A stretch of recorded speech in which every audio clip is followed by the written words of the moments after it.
The executive, disguised, stepped into the upscale restaurant and ordered a steak. The waitress slipped him a small folded note that rendered him speechless. What would happen if the powerful CEO of a renowned restaurant empire suddenly realized he'd been utterly blind to the crushing pressure his staff endured every single day, until a secret letter laid bare a heartbreaking truth and turned his world upside down? Jack Reynolds stood in the expansive dressing room of his lavish penthouse, his gaze fixed on the large mirror hanging before him. Staring back was a complete stranger, not the celebrated CEO praised by the press, nor the impeccably tailored figure in expensive suits and polished leather shoes. Instead, reflected there was a middle, aged man in faded jeans, a plain button, down shirt, and scuffed dress shoes that bore the marks of a hard life. This was not the first time Jack had felt uneasy, but perhaps the first time he'd consciously manufactured that unease himself. For years, he'd flourished beneath the dazzling spotlight of fame and success, accustomed to total control over every aspect of his world. Yet now, as he stood on the brink of the boldest decision of his career, he felt more anxious and uncertain than ever before. It began 3 days ago, when he stumbled across scathing, anguished reviews on a secret internal forum, raw accounts from his own employees. Their harsh words and sorrowful stories haunted him, robbing him of sleep night after night. He had always been proud of Brooks Steakhouse, the luxury dining chain he'd built from scratch into an American icon.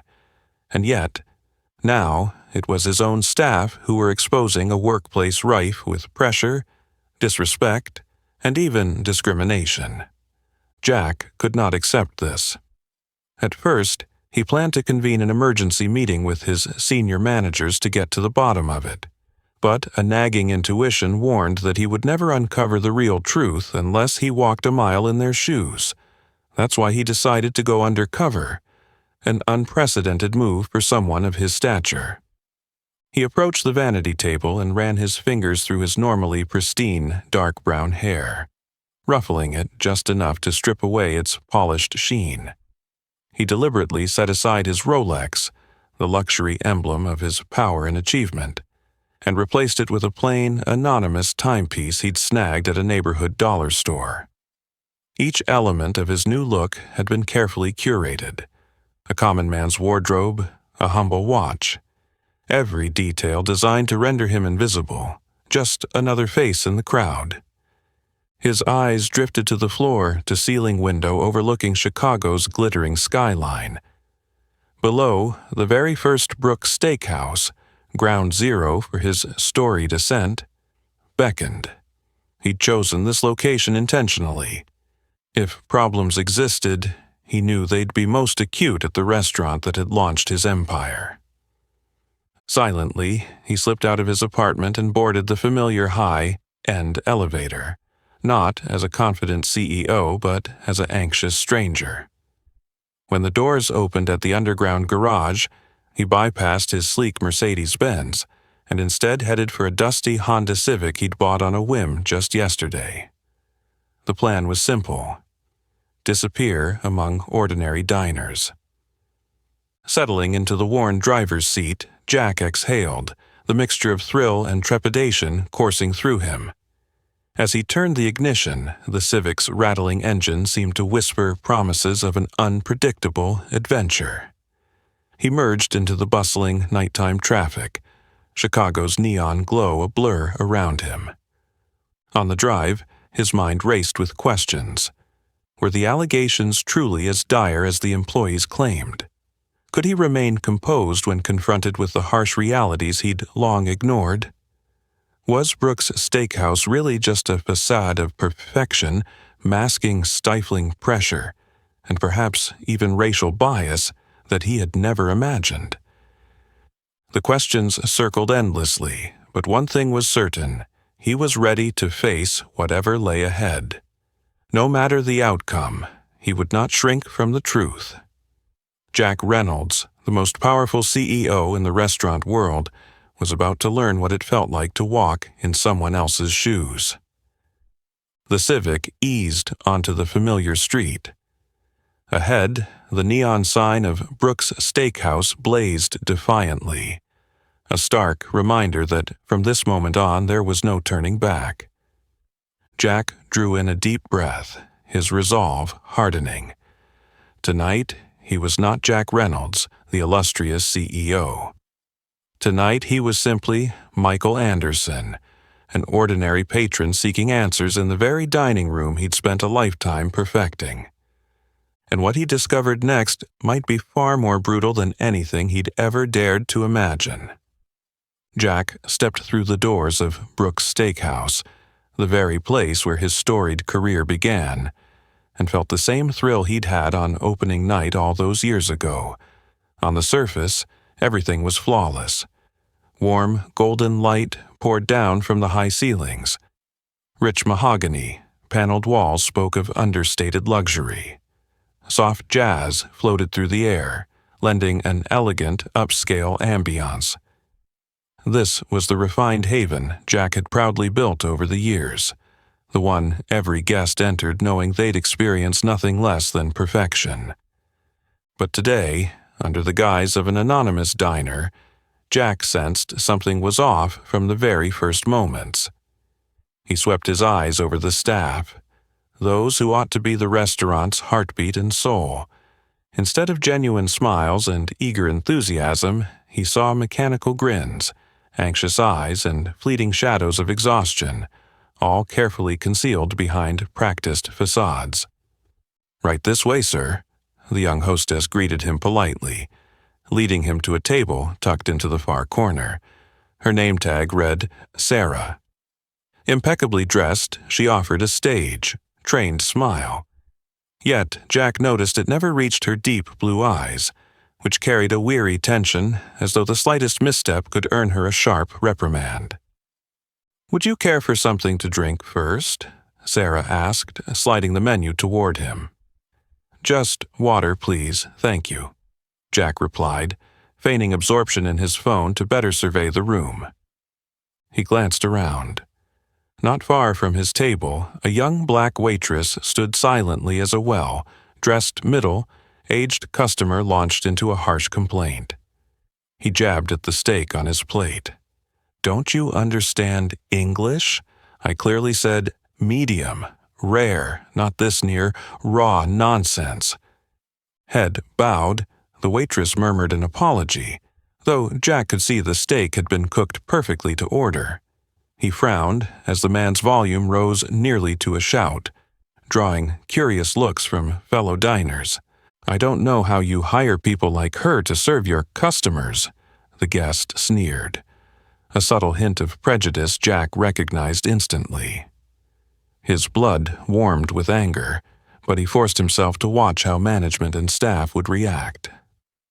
Jack spotted restaurant manager Brandon Evans, someone Jack himself had hired just a few years back, hustle over with a disingenuous grin. Instead of defending the young waitress, he waved her away with a cold glance, as though she were the problem. In that moment, Jack saw the injustice lurking beneath the veneer of professionalism and prestige. In this opulent eatery, perfection was prized above all, even at the cost of fairness and respect. He continued to watch the other servers as they moved through their routines with robotic precision. He saw no spark of joy in anyone's work. Their eyes darted constantly toward the kitchen door and the ticking clock overhead, as if an invisible pressure weighed on their shoulders. When the waitress who'd been berated returned to his table, he caught her name badge. Amelia. Her simple name belied the sorrow in her eyes. As she hurried past to refill another guest's napkins, Jack noticed fresh burn scars on her hands, surely the result of long hours and harsh conditions. At that moment, Brandon swept by Jack's table, phone pressed to his ear, voice flat and unfeeling. "If she gets another complaint, cut her next week's shifts immediately. We don't need this kind of trouble here." The manager's ruthless words stabbed Jack's heart. He'd never imagined someone he'd trusted could so callously discard an employee's dignity. especially when Amelia had done nothing wrong. Jack forced a neutral expression, though his mind was racing. He realized he'd profoundly misjudged the very people and workplace he'd devoted his life to building. Around him, the dinner service carried on. Elegant patrons enjoying fine food and polished service. But Jack could no longer taste the luxury. A darker truth had revealed itself. This celebrated restaurant wasn't only about exquisite cuisine and top-tier hospitality. It was also a breeding ground for relentless pressure, injustice, and unspoken racial bias. And Jack knew this was only the tip of the iceberg. What he'd witnessed so far was but a glimpse of the painful reality waiting for him deeper inside. Jack cast a quick glance around, keeping the calm facade of an ordinary diner, but inside his mind everything was in upheaval. The scenes he'd just witnessed, especially the way manager Brandon had coldly handled the situation, left him feeling deeply unsettled and remorseful. It was the first time Jack had seen clearly an issue he'd never considered before. Racism had quietly taken root in the restaurant chain he'd always taken pride in, like a poisonous weed hidden beneath a glossy surface. Just then, a soft female voice beside him brought him back to the moment. "Good evening, sir. I'm Amelia, and I'll be serving you tonight. Are you ready to order, or would you like a few more minutes?" Jack looked up and really saw her for the first time. Amelia had smooth, warm brown skin, deep brown eyes, and long, graceful lashes. But those eyes that ought to have radiated vitality, reflected an exhaustion no practiced smile could conceal. He immediately remembered how that demanding customer had berated her minutes ago, and how Brandon had handled it with such ruthless indifference. "Could you recommend your signature dish?" Jack asked, striving for a friendly tone, a silent apology for what she'd endured. Amelia straightened her posture and forced a professional smile. "Yes, sir.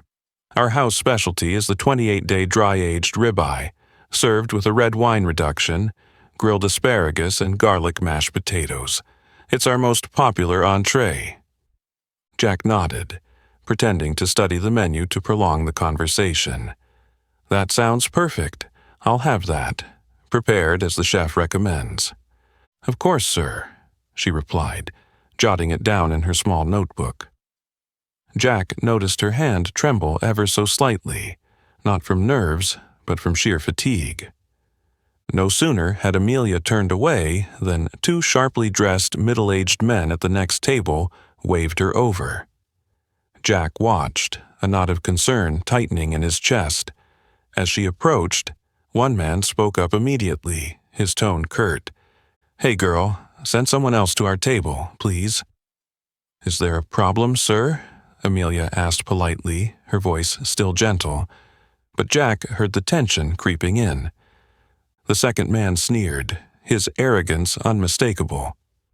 "Nothing serious. We just prefer someone easier to talk to." His words were thinly veiled but pointed. Amelia paused for a heartbeat, her face flushing, a flash of hurt in her eyes she couldn't hide. Then, swallowing hard, she bowed her head and said quietly, "I'll have a colleague assist you right away, sir." Jack clenched his fist under the table, anger rising. He'd never imagined one of his own employees enduring such blatant contempt. Soon, he saw Amelia quietly return to Brandon. The manager frowned, irritation plain on his face. "Another customer complaint? Why does it always happen with you, Amelia? Are you not paying attention?"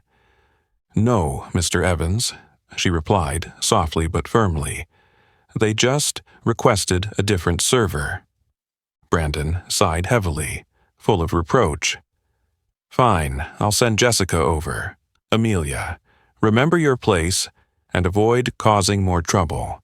I won't repeat myself." Amelia bowed her head and said nothing more. Jack could see tears threatening to spill down her cheeks. His heart felt as if it were being squeezed.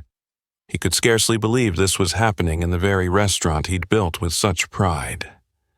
A few minutes later, Amelia reappeared at his table, putting down his water and avoiding direct eye contact. "Sorry for the wait, sir. Your meal will be out shortly." "That's all right," Jack answered gently, looking into her weary, wounded eyes. He couldn't hold back. "Are you okay?" Amelia started, looking at him in surprise, as if unsure she'd heard right. Then she offered him a small, fragile smile. "I'm fine. Thank you for asking. Just another day at work, sir." Jack remained silent, but he'd made his decision. He had to get to the bottom of this. He could not tolerate such callous injustice in his restaurants. As Amelia walked away, Jack watched her slight form and realized he'd overlooked a crucial aspect of his business for far too long: the dignity and respect owed to the very people who made his success possible. Tonight, Brooks Steakhouse still buzzed with glamorous guests under its warm golden lights, as if nothing were amiss. But Jack saw the deep cracks and hidden wounds beneath the perfect veneer he'd so carefully crafted. Most of all, he saw the pained, hurt eyes of Amelia, a young black server, who'd reminded him that the greatest issue wasn't the food quality or the bottom line, but the simple respect for human beings he'd all but forgotten. Jack continued to quietly take in the atmosphere of the restaurant as Amelia swiftly delivered his dinner. Looking down at the perfectly cooked steak on his plate, Jack felt no excitement.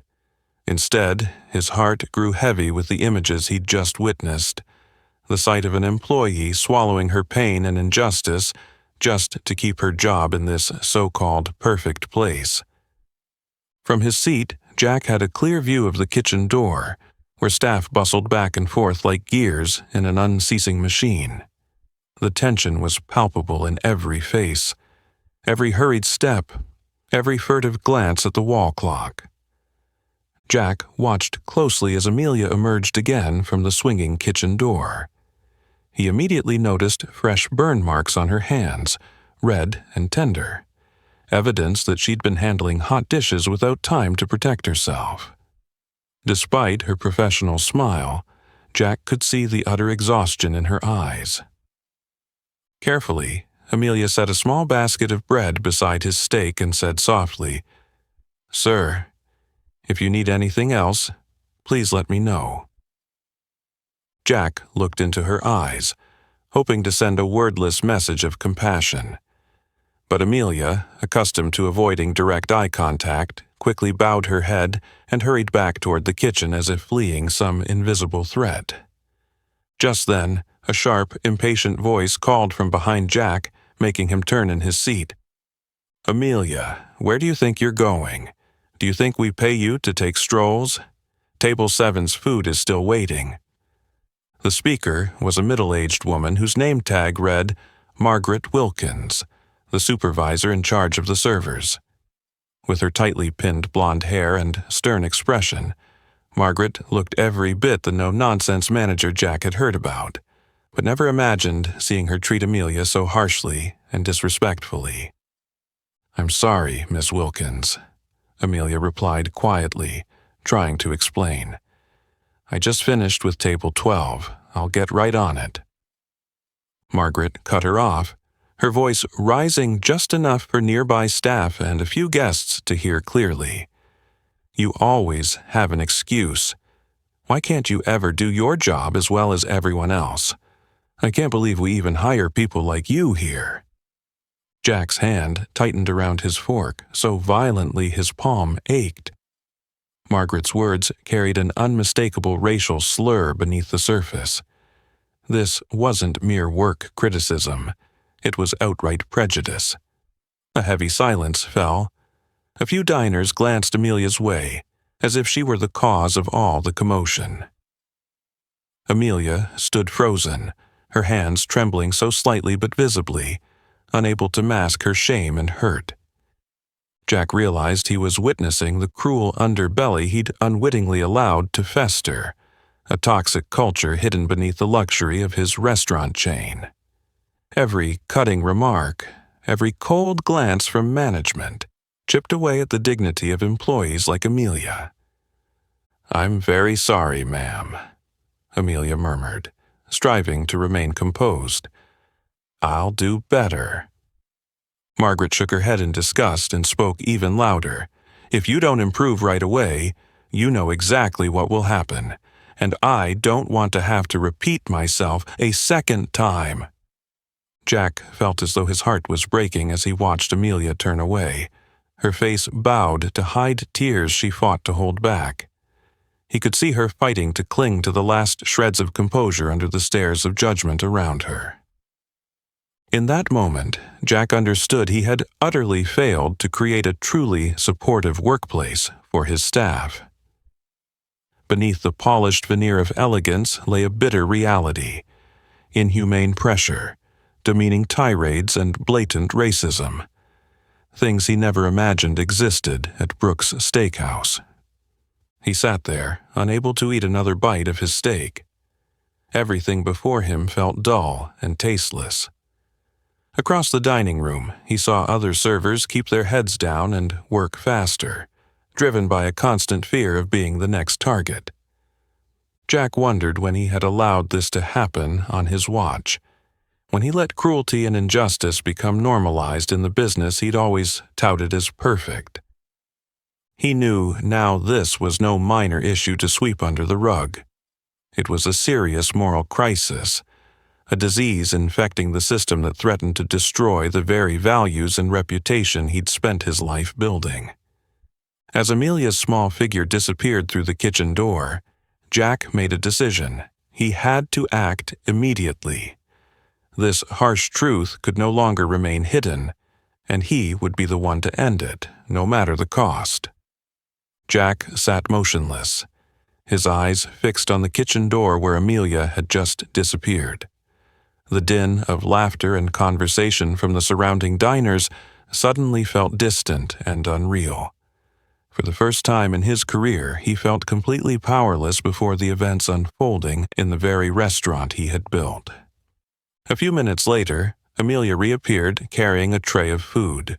Her steps were still hurried, but this time Jack could see her struggling to remain composed. Pretending to stare at his phone, he in fact focused every sense on her movements.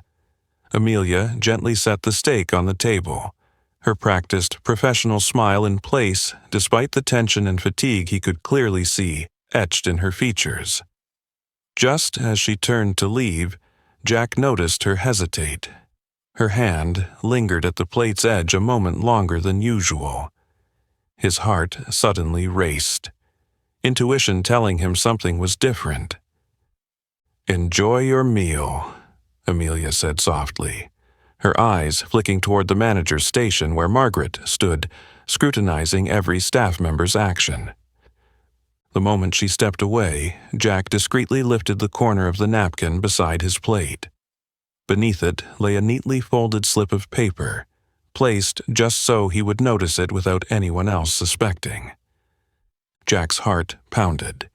He realized at once that Amelia knew who he was, or at least that he wasn't an ordinary guest. A surge of anxiety mixed with intense curiosity washed over him. He glanced around to ensure no one was watching, then carefully unfolded the note under the table. In hurried but legible handwriting, the message read, "Dear Mr. Reynolds, I know who you are. I recognized you the moment you stepped into the restaurant tonight. I write this in desperation and in hope that you will not ignore what's happening here. Your restaurant is beautiful and your food is delicious, but we are slowly dying inside. Every day here is a terrible ordeal. We're forced to work 12 to 14 hours straight, with no breaks and nothing more than a few bite-sized sandwiches eaten hurriedly in the kitchen. Worse still is what I face daily because of my skin color. I endure insults from customers, colleagues, even from management. They label me slow and incompetent simply because I'm black. I try my hardest, but no matter what I do, it's never good enough. I fear losing my job. This meager paycheck is all I have to support myself and my seriously ill mother at home. I'm not alone. Many others suffer in silence because they're too afraid to speak up. I believe you are a good man, or I wouldn't risk doing this. Please don't let us continue to endure this injustice. Help us, Amelia. Jack felt his breath catch. Those words chilled him to the bone. Never in his business life had he imagined facing such a horrifying reality, especially one born of his own creation. He looked around again, his calm facade gone, replaced by genuine concern. The staff surrounding him, those small figures working in silence and fear, were no longer just names on a payroll. They were victims trapped in an unfeeling, inhumane machine he had started and kept running. Jack folded the note carefully and slipped it into his jacket pocket, his heart still pounding. Amelia's action was an act of immense courage, but also of desperate need.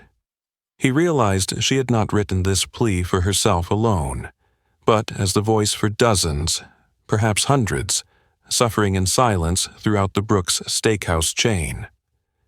When Amelia returned to ask if he needed anything else, Jack met her eyes.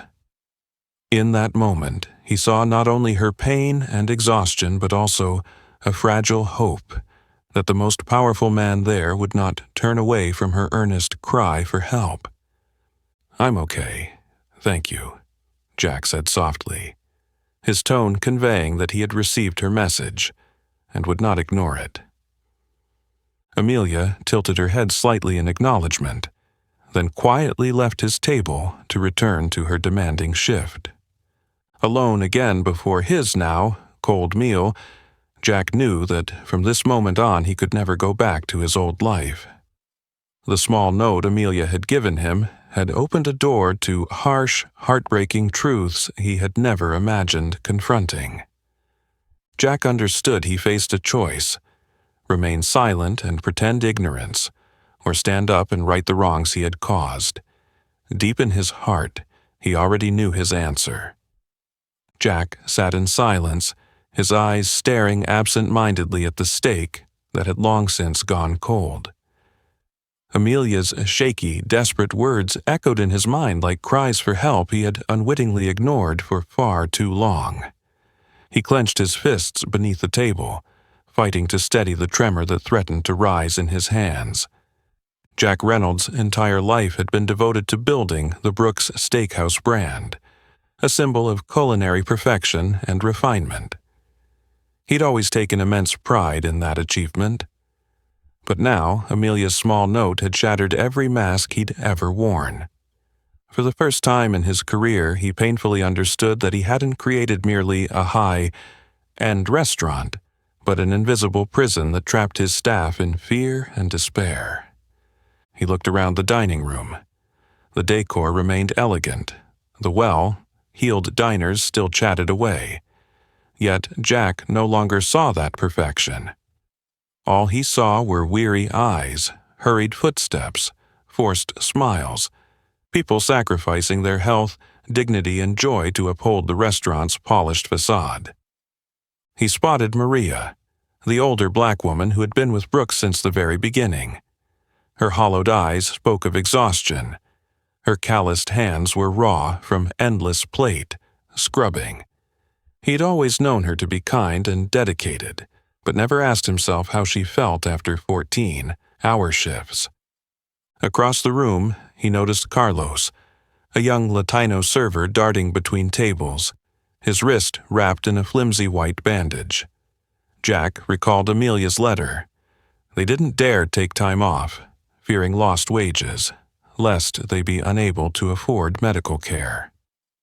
A deep pang struck Jack, as if he himself were bearing the pain his employees suffered each day. He turned his gaze to Margaret Wilkins, the mid-level manager, watching every move with an austere, unfeeling expression. For the first time, Jack saw Margaret not as an efficient overseer, but as a chilling symbol of the cruelty and prejudice she so readily displayed. He wondered, was Margaret an isolated case? Or had he unknowingly fostered a culture of callousness across his entire chain?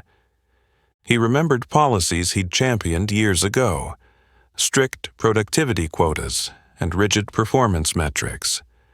At the time, he believed they would drive his restaurants to new heights of professionalism. Now, he realized those rules had become iron shackles, weighing down the very people who worked so hard every day. He could still see Amelia's words. Every day here is a terrible ordeal. He understood that her ordeal wasn't just the physical demands, but the constant fear of rebuke, the threat of dismissal, and the unspoken discrimination she and her colleagues endured in silence. Anger boiled within Jack, but he knew the person he needed to be angry with most was himself. He had created, and then turned a blind eye to, this toxic environment. His indifference and ignorance had exacted a terrible toll, driving dedicated people like Amelia into despair. He looked once more at the note in his hand, folded it, and slipped it into his jacket pocket. His decision was made. Success and profit no longer mattered. They paled in comparison to restoring justice and dignity to the very people who had built this brand from the ground up. With a heavy sigh, Jack pushed the untouched steak away. The meal held no flavor for him now. Every bite seemed to carry the silent reproach of his staff. He felt suffocated and needed air and clarity. Rising from his chair, Jack weaved past unsuspecting diners basking in carefree enjoyment, unaware that beneath the warm glow and attentive service lay countless tears and hidden suffering. He stepped out of the restaurant into the crisp Chicago night. The cold air enveloped him, but all he felt was the relentless ache of regret. He stood there for a long moment, gazing up at the vast night sky, knowing there was no turning back. Jack stood rooted in the cold Chicago night air, his breath forming a thin cloud before him. He glanced at his watch, just before 11. The restaurant's lights still glowed brightly ahead, but Jack headed around to the back alley, the narrow, shadowy corridor where Amelia had asked to meet him. The alley behind Brooks Steakhouse was the exact opposite of its glamorous facade. The scent of rotting food mixed with damp brick, overflowing dumpsters, and rainwater puddles left by an earlier shower made the atmosphere even more bleak. Standing in that darkness, Jack felt as though he'd stepped into an entirely different world, one he'd long chosen to ignore. At exactly 11, the restaurant's back door creaked open and a small figure appeared. Amelia stepped into the alley, her eyes darting anxiously. Spotting Jack waiting in the gloom, she paused, drew a steadying breath, and approached. "Good evening, Mr. Reynolds," Amelia whispered, still clearly uneasy. She forced herself to look him in the eye, her gaze a mix of determination and fear. "Amelia," Jack replied softly, "thank you for having the courage to send me that letter. I want to hear the truth. All of it." Amelia was silent for a moment, her eyes glinting in the weak streetlight as she weighed whether she could place her trust in this powerful man. Finally, she exhaled and began. "Sir, what I wrote in that letter is only a fraction of what goes on every day at your restaurant. We work under brutal pressure, and we endure racism that no one dares to call out." Jack felt a lump in his throat but waited patiently for her to continue. "I started here 2 years ago and was thrilled to join such a prestigious place. But within weeks, I realized it wasn't what I imagined. Some white customers refused to be served by me, demanding someone else, and management never defended me. In fact, they tacitly agreed." Jack frowned, his expression darkening. But Amelia pressed on. "You've met Margaret Wilkins, right? I know she's trusted for her strictness and efficiency, but in reality she's not only harsh, She's openly discriminatory toward people of color. She always assumes we're slow and incompetent because of our skin. A minor mistake becomes proof of our inadequacy." Jack's heart ached hearing this, not only because he sensed Amelia's genuine despair, but because he knew his own neglect and indifference had allowed this toxic culture to flourish. Amelia drew a deep breath, fighting back tears as she spoke on. "There was one time a customer used outright slurs. When I reported it, Brandon told me I was too sensitive. The customer is always right. It felt like a knife to myself. Esteem. My white colleagues got defended, while we had to grit our teeth and endure it, all for fear of losing our jobs." Her voice trembled, but she steadied herself and continued resolutely. "I've thought about quitting, but I can't. I need the money to pay for my mother's treatment. And even if I moved elsewhere, I might still face the same issues. The problem isn't just this restaurant. It's an attitude ingrained in too many." Jack sighed deeply, each word stabbing at his heart. He looked into Amelia's bright eyes and spoke in a low, earnest tone. "Amelia, I am truly sorry. This is entirely my responsibility. I should have seen it sooner." Amelia gave a small nod, though her eyes still held doubt and hurt. She asked softly, caution in her voice, "What will you do now, Mr. Reynolds? Will you actually make changes, or is this just a conversation to ease your conscience before everything goes back to the way it was?" Her question stopped Jack in his tracks. He knew this was the moment to make a firm promise, no empty words. "I swear to you, Amelia," Jack said firmly, his eyes shining with resolve. "From this moment on, I will not look the other way. I will investigate and root out every problem. No one, manager or customer, may treat you or any employee here with disrespect. You have my word." Amelia searched Jack's eyes for sincerity and at last offered a small, tentative nod. "I'm placing my trust in you, Mr. Reynolds, not just for me, but for all of my colleagues who live in fear every day." In that moment, Jack felt an immense weight settle on his shoulders, but he also knew he had to bear it. Tonight's conversation was more than just a CEO hearing an employee's plea.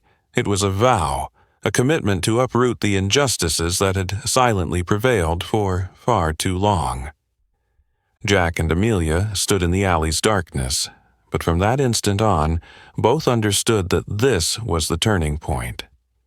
An irreversible change that would determine the future for everyone once forgotten in that perfect restaurant. In the enveloping silence of the dark alley, Jack remained standing, his eyes fixed on Amelia as if trying to fully grasp all she had endured. The narrow space felt thick with the weight of her words, yet Jack knew this was not the whole story. He gently asked, his voice almost a plea, "Amelia, besides you, is there anyone else? Others who are suffering the same way?" Amelia inhaled deeply, her sad gaze dropping to the ground as she weighed whether sharing more might put her and her coworkers in greater danger. Then, with determined eyes, she looked back at Jack and began, "There are many who are suffering, Mr. Reynolds. Let me tell you about Maria first. Maria Gonzalez is an immigrant from Mexico, a single mother raising 3 young children. She works incredibly hard, often twice as many hours as the rest of us, just to earn extra money to support her family." Amelia paused, her voice choking slightly. "But the problem is that Maria is constantly treated unfairly. Margaret scrutinizes her every move, hinting that Maria doesn't belong here, that she's just an immigrant who can't understand the standards of a high-end restaurant. Maria has never been praised or promoted, even though she's one of the most hardworking, dedicated employees. She's even been refused service by certain customers who say they want someone easier to talk to. A reason we all know masks their true prejudice. Jack's brow furrowed and his fist clenched as anger rose within him at the cruel truths he'd never known. Seeing Jack's emotion, Amelia continued, her voice trembling. Then there's Carlos Rivera. You may have seen him. Carlos is a young Latino server who's always cheerful and friendly with guests, but right now he's suffering from a severe wrist injury. He was hurt weeks ago, but hasn't dared to take time off for fear of losing income or being reprimanded by Margaret. Every day he pushes through the pain, something I can see on his face whenever he carries those heavy trays. Jack felt his heart tighten as he recalled seeing Carlos hastily moving through the dining room with that flimsy bandage on his wrist. Amelia's account made him realize how blind he'd been to the suffering happening right under his nose. Amelia's voice grew more emotional as she spoke about herself. As for me, Mr. Reynolds, I don't know where to begin. I've always been proud of who I am and worked hard to show that my skin color does not define me. But every day here is a battle against prejudice and cutting remarks.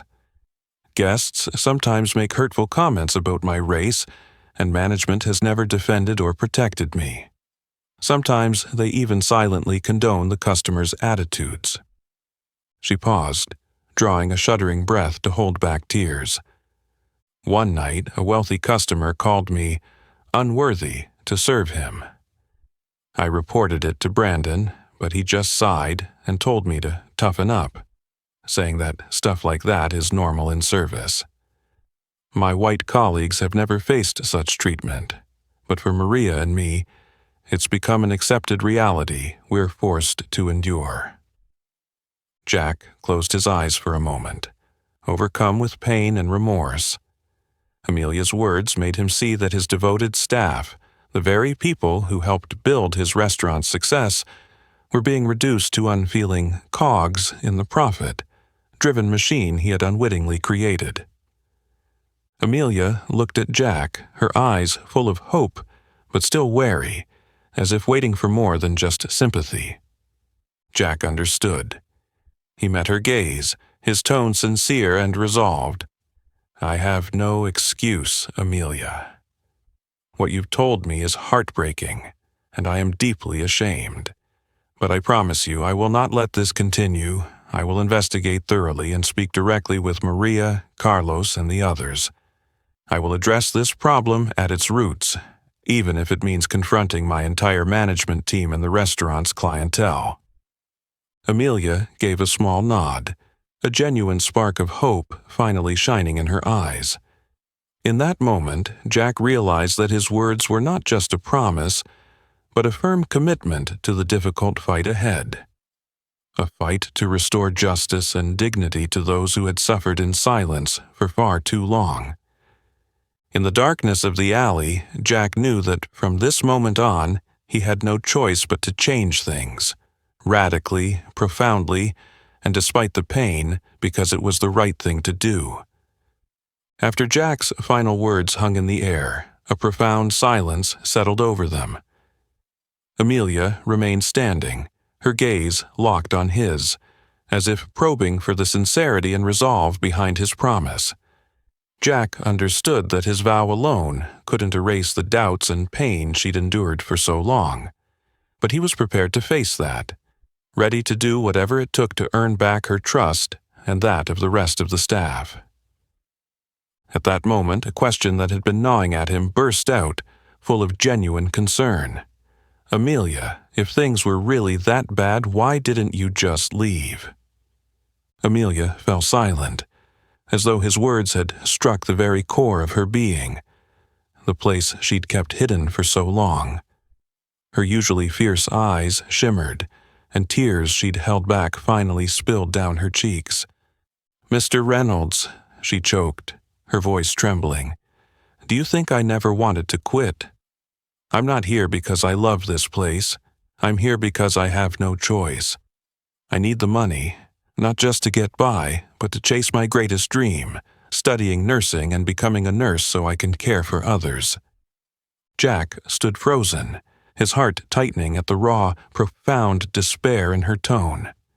She continued, voice shaking, yet determined. Every time I try to save enough for a course, something happens. My mom gets sick, rent goes up, hospital bills skyrocket, and I have to return to this job, picking up extra shifts, enduring insults and looks of prejudice. I'm trapped in a vicious cycle with no way out. For the first time, Jack truly saw Amelia, not just as an employee, but as a person with her own dreams and struggles, fighting every day merely to survive within a system he'd unknowingly created. He spoke slowly, with deep responsibility.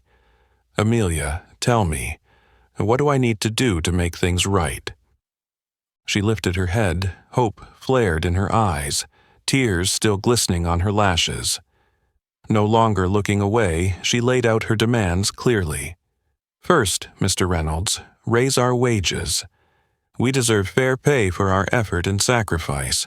No one should work 12 to 14 hours a day and still not cover their basic needs. Maria needs enough to care for her 3 young children, and Carlos needs medical treatment without fearing income loss. Second, reduce our hours. We need time to rest and recharge, both physically and mentally. Nobody performs at their best under constant pressure, exhaustion, and stress. Reasonable hours will make us far more effective. Most importantly, institute an immediate policy protecting employees from racial discrimination. No one here should endure insults or injustice because of their skin color or background. Managers like Margaret and Brandon can't keep turning a blind eye. We need a clear, fair system so we feel safe at work. And finally, implement mandatory anti-discrimination training for all staff and management. Everyone must understand that racism is unacceptable under any circumstances. Jack nodded firmly, grasping the urgency and gravity of her words. He felt both ashamed for letting things reach this point, and deeply admiring of her courage and clarity. Looking straight into her eyes, he vowed, "I promise you, Amelia, I will personally ensure every one of these changes happens. I can't undo the past, but I will change the future. That is my commitment, not just to you, but to every person in this restaurant." Amelia regarded him for a moment, then offered a small, hopeful smile. Tears still wet on her cheeks, but now tears of faith. "Thank you, Mr. Reynolds," she whispered. "We believe you can do it." In that instant, Jack knew these words could not remain mere promises. He had accepted a challenge from Amelia and from his own conscience that would transform the future of the restaurant, his own future, and above all, the future of those counting on him. The next morning, the large boardroom on the top floor of the Brooks Steakhouse office building was unusually tense. The familiar faces of the executive team were all present, ready for their regular meeting, one that typically focused on profits, expansion plans, and new marketing campaigns. But today, Jack entered with a markedly different expression, more serious and resolute than ever before. Jack slowly set down the thick binders of documents he'd stayed up all night preparing, then looked each director squarely in the eye. His voice carried weight. "Today, we're not talking about profits or marketing strategies. Today, I want to talk about the most important thing we've long forgotten: the people who run this restaurant every day." Silence fell. Before anyone could object, Jack continued without pause. "Last night I spoke directly with an employee named Amelia, a young woman who is dedicated and outstanding at her job. What she told me shocked and deeply disappointed me. We are running a workplace under brutal pressure, with unfair treatment, and worst of all, blatant acts of racism." Murmurs rippled through the room until Peter Hamilton, the oldest and most conservative board member, snapped, "Jack, I'm sorry, but you're being too sensitive. We run a luxury restaurant chain, not a charity. Paying higher wages or reducing hours will destroy our cost structure and seriously impact our profits." Several others nodded in agreement, their faces skeptical and annoyed. Evelyn Thompson, another director, spoke up sharply. "Exactly. I don't think we should base such a major decision on the story of just one or two employees. Our brand is built on quality and efficiency. If staff are unhappy, they're free to work elsewhere." Jack shook his head firmly, his tone sharper than ever. "No, Evelyn. We can no longer treat our people like interchangeable parts. Do you know what our turnover rate is across the chain? It's 78%. Every year, we lose millions recruiting and training new staff, and the main reason they leave is the harsh working conditions and wages that aren't enough to live on." He slammed the prepared documents onto the table, drawing stunned looks from his colleagues. "These are the hard numbers I've gathered. Our internal survey shows over 60% of our employees work an average of 14-hour days without enough pay to cover basic living expenses. More than 50% report having faced discrimination based on race or background, but none dare speak up for fear of losing their jobs. Do you really think that's how we should uphold our brand?" The room immediately fell silent, board members exchanging uneasy glances, but Peter Hamilton still resisted. "Jack, I understand your good intentions, but a change like this will unsettle shareholders and customers. We'll lose our reputation for swift professional service. We can't gamble with that." Unfazed, Jack locked eyes with Peter and spoke each word clearly. "Peter, you're confusing professionalism with inhumanity. Professionalism never meant exploiting our staff. It never meant tolerating racism or injustice. Those are the things that will destroy our reputation from the inside out if we don't address them immediately." He drew a slow breath, his voice both persuasive and powerful. "If we truly want sustainable growth, we must ensure our employees feel respected and safe at work. Think about the long-term benefits. When we raise wages, reduce hours, and improve working conditions, our staff will be more loyal and more productive. When we eradicate racism entirely, our workplace will be healthier and our brand stronger." He continued, emotion beneath every word, but delivery crisp and assured. "I am willing to sacrifice short-term profits if it means building a corporate culture that is sustainable and just. No company endures without the satisfaction and dedication of its employees." Jack's declaration hung in the air, rendering the room eerily still. Some members still looked unhappy, but there was no denying the truth in his words. Finally, Jack concluded with a challenging yet responsible statement. "I understand your concerns about profits and shareholders, but remember, our greatest asset is not our restaurants, menus, or brand, it's our people. If you cannot stand with me on this, then I will move forward on my own. I will implement these changes at our Chicago location as a pilot to prove that a humane management approach is not only possible, but can be our greatest competitive advantage." Jack straightened in his chair, eyes unyielding, standing up to his closest colleagues for the first time in his career. The tension in the boardroom was palpable, but Jack knew he had done the right thing, not just for Amelia and the other employees, but for his own conscience and principles. From this moment on, there was no turning back, only the road ahead to a fairer, more humane future. The heavy tension in the boardroom slowly gave way to a reluctant silence. The directors exchanged wary glances. No one wanted to be the first to admit that Jack might be right. After a long moment of deliberation, Peter Hamilton exhaled and broke the quiet. "All right, Jack, you've made a strong case, but we're still taking a cautious approach. Let's pilot your plan at the Chicago restaurant first. If it works, we'll consider rolling it out more broadly." Jack nodded, knowing this was a small but vital victory. Big changes always begin with modest first steps. That very day, Jack returned to the Chicago location with an entirely new mindset. Not undercover CEO, but a true leader determined to address the long-standing issues. The first thing he did was call all the staff together in a special meeting right in the main dining room. When everyone gathered, Jack stood before them, his expression both stern and sincere. "I want to offer my heartfelt apology to all of you. Until now, I've overlooked what matters most: your safety, your happiness, and your dignity, even though you are the ones who make this restaurant successful every single day." The staff looked at him with a mix of surprise and skepticism.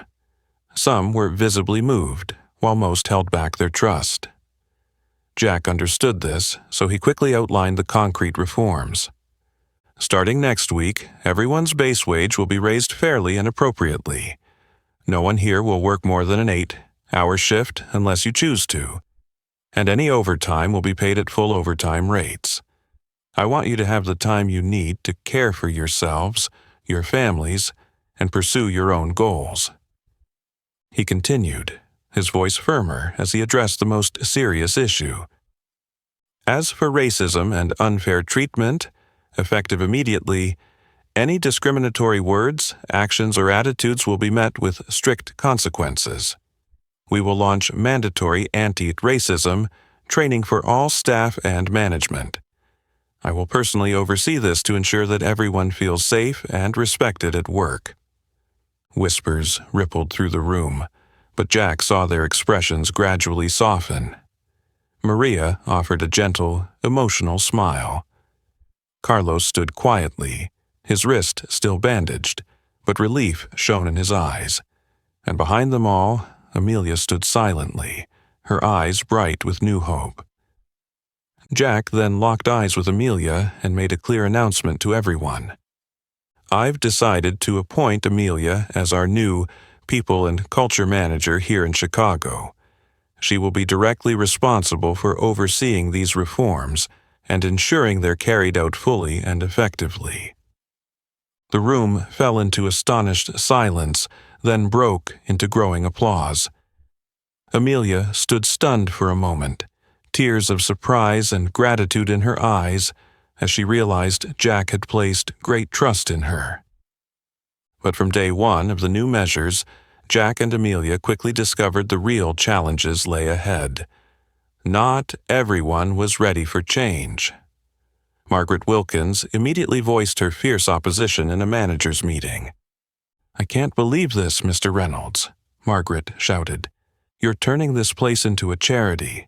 We'll lose customers, profits will drop, and you'll regret these thoughtless decisions." Jack held Margaret's gaze, unwavering. "I'm sorry, Margaret, but if you can't adapt to a culture that respects people, this place may no longer be for you. I will never trade employees' well-being and fairness for short-term profit." Enraged, Margaret stormed out, the door slamming behind her, a clear sign the toughest battles were just beginning. In the days that followed, some longtime patrons grumbled about slightly slower service now that staff weren't overworked. A few even demanded the old, faster pace, showing little concern for employees' well-being. This time, however, Amelia, in her new role, stood up for her colleagues.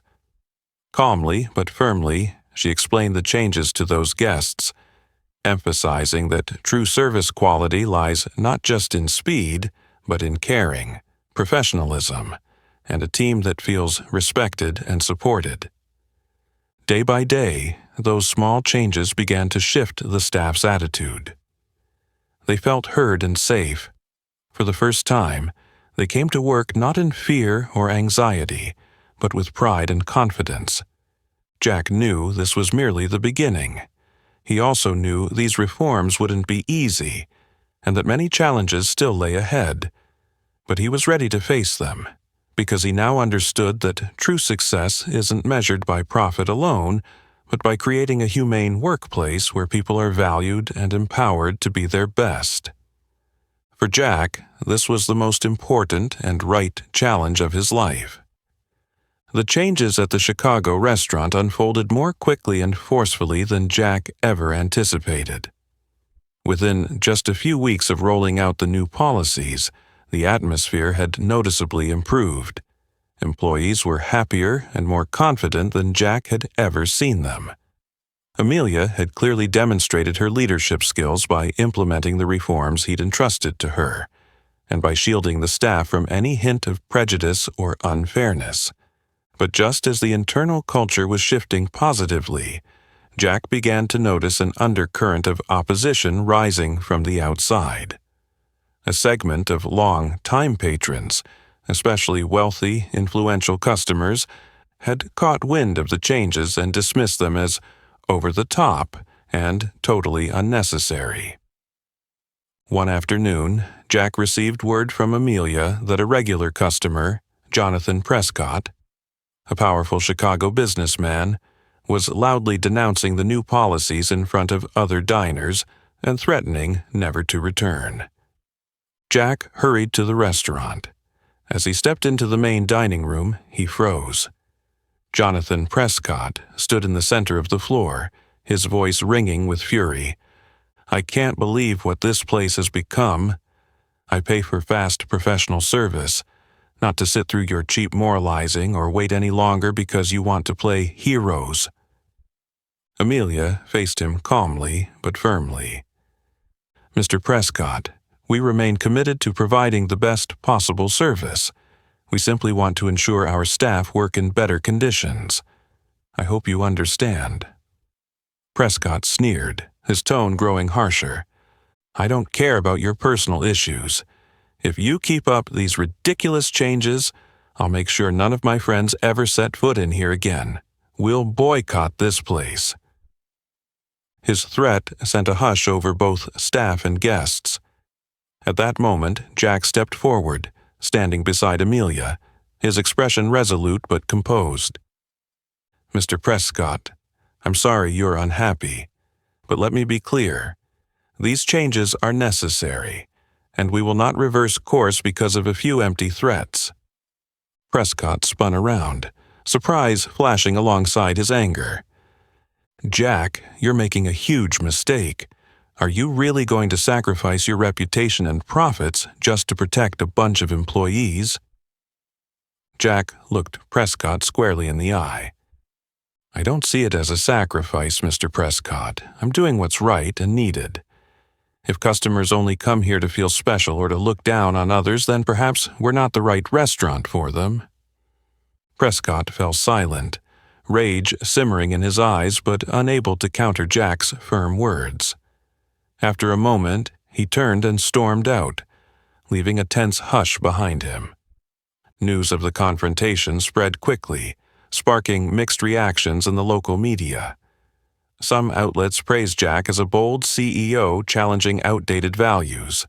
Others accused him of losing the brand's identity and sabotaging his reputation for idealistic nonsense. Jack realized he stood at the most critical crossroads of his career. The easiest path would be to revert to the old ways, stabilize profits, appease traditional customers, and return to a false sense of calm. But doing so would betray the trust Amelia and his staff had placed in him. That afternoon, Jack convened an urgent all-staff meeting with Amelia. Facing everyone, he spoke candidly. "I know these reforms have stirred controversy and pressure, but I want you to know I will not back down. I believe in the new values we're building, a place where every employee is respected, protected, and treated fairly. We cannot go back to the old path because that path led to injustice and suffering." His words left the room in moving silence. Amelia was the first to speak, her voice firm with emotion. "I believe in you, Mr. Reynolds. All of us do." One by one, employees rose to their feet and nodded in agreement. Maria, her eyes shining, added, "I've worked here for years, and this is the first time I've ever felt truly valued. We will stand with you, no matter what." Looking at the faces of the people he knew so well, faces alight with trust and hope, Jack realized more clearly than ever that defending these new policies was the best decision he had ever made. Though he knew the road ahead would be stormy, Jack was ready to face and overcome every negative reaction from the public or customers. He understood that to achieve real, lasting change, he must remain courageous and steadfast.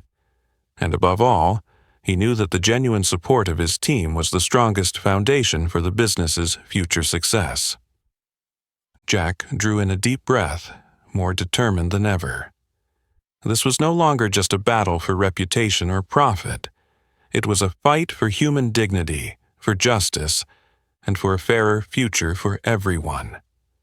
The early days of this change campaign were undeniably tough, but as Jack's determination and the staff's trust began to yield real results, the atmosphere at Brooks Steakhouse shifted noticeably for the better. The criticism and boycott threats from that small group of customers gradually withered away in the face of strong public and community support. What surprised Jack most was that the impact of these reforms extended far beyond the restaurant's walls.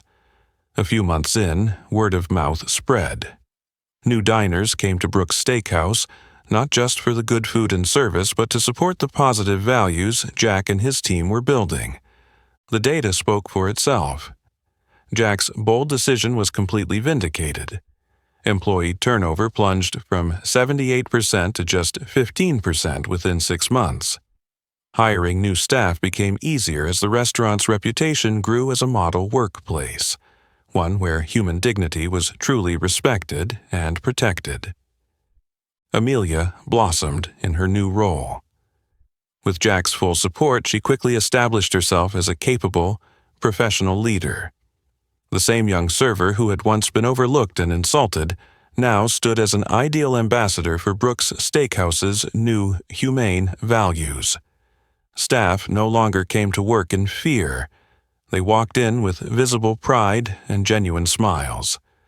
Carlos finally received proper treatment for his wrist injury and made a full recovery, while Maria, at last, had time to care for her 3 young children, her joy plain to see.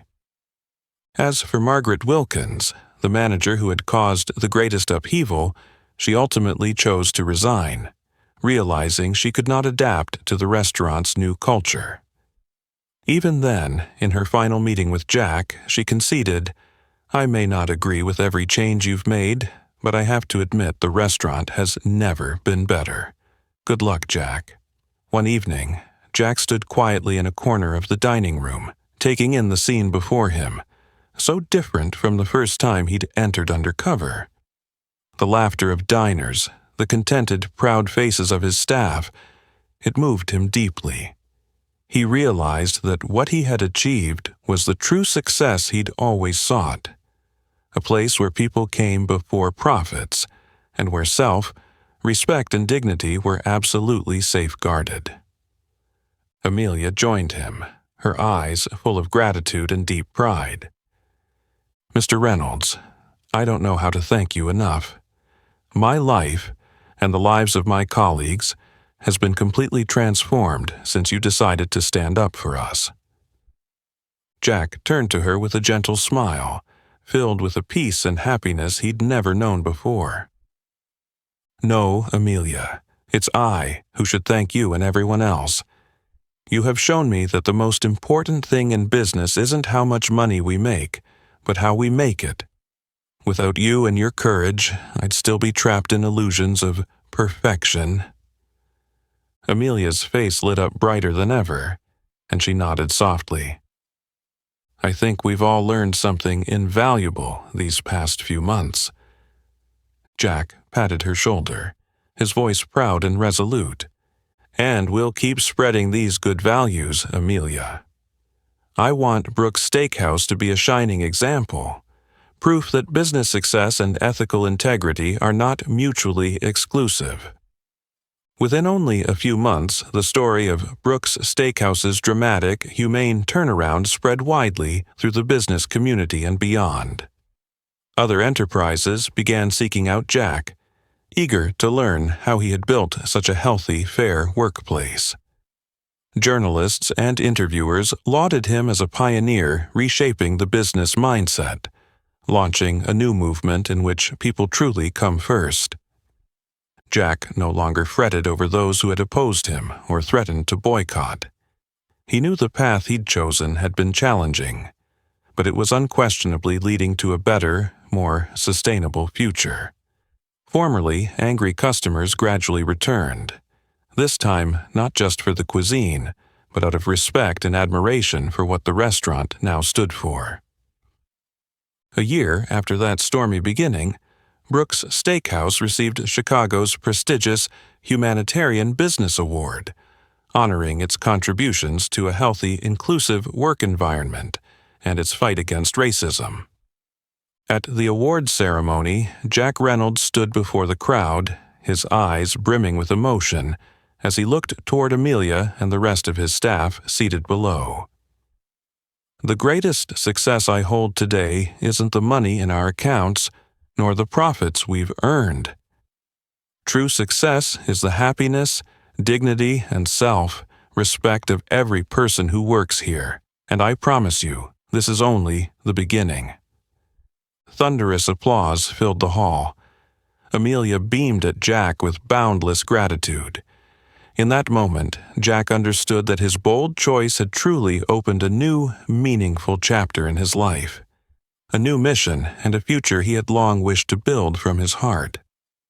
Through Jack Reynolds' journey of struggle and resolve, we learn that real success isn't measured by profit alone, but by the dignity and happiness of each individual.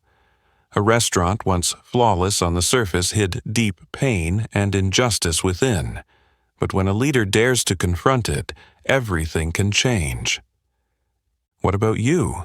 If you were Jack Reynolds, would you dare sacrifice profit to fight for such humane values? Share your thoughts in the comments below. And don't forget to like, share this meaningful story, and subscribe to our channel for more inspiring content. Thank you for watching, and see you in the next video.